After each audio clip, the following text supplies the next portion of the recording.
एक छोटे गांव के पास एक घना जंगल था जिसे भूतिया जंगल कहा जाता था।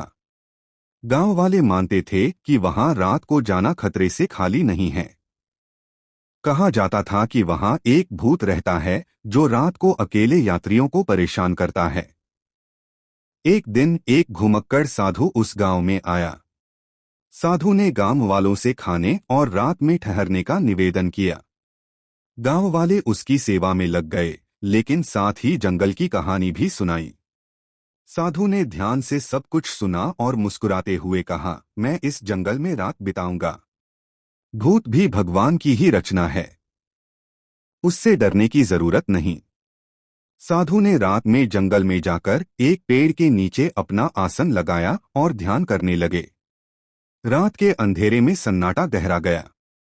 तभी एक ठंडी हवा चली और एक डरावनी आवाज गूंजी। साधु ने आंखें खोली तो देखा, एक विशाल और भयानक भूत उनके सामने खड़ा था। भूत ने डराने की कोशिश करते हुए कहा, तू कौन है जो मेरे जंगल में आया है? यहां से तुरंत चला जा, नहीं तो तुझे मार दूंगा। साधु ने शांत स्वर में उत्तर दिया, मैं एक साधारण तपस्वी हूं। तुम्हारे पास क्यों आया हूं, ये तुमसे बेहतर कौन जान सकता है। साधु की निर्भीकता देखकर भूत थोड़ी देर चुप रहा। फिर उसने कहा, सदियों से मैं इस जंगल में भटक रहा हूं। मेरे पापों के कारण मुझे मुक्ति नहीं मिल रही। हर इंसान मुझसे डरकर भाग जाता है, लेकिन तुमने डरना तो दूर मेरी बातों को ध्यान से सुना। क्या तुम मेरी मदद कर सकते हो? साधु ने भूत से उसकी कहानी पूछी। भूत ने बताया कि वह एक समय का लालची जमींदार था। उसने गरीबों का शोषण किया और उनकी भूमि छीन ली। मरने के बाद उसके कर्मों का फल उसे भटकने के रूप में मिला। साधु ने भूत को समझाया, तुम्हें अपने पापों का प्रायश्चित करना होगा।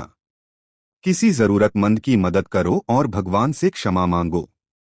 भूत ने साधु के कहे अनुसार गांव वालों को उनकी खोई हुई जमीन वापस करने का वचन दिया। साधु ने मंत्रों का जाप किया और भूत को मुक्ति का आशीर्वाद दिया। अगले दिन गांव वाले जब जंगल पहुंचे तो उन्होंने साधु को ध्यान की मुद्रा में देखा। जंगल अब शांत था और भूतिया जंगल की कहानियां भी खत्म हो गईं। यह कहानी हमें सिखाती है कि कर्म का फल अवश्य मिलता है, लेकिन प्रायश्चित और सही मार्ग पर चलकर मुक्ति पाई जा सकती है।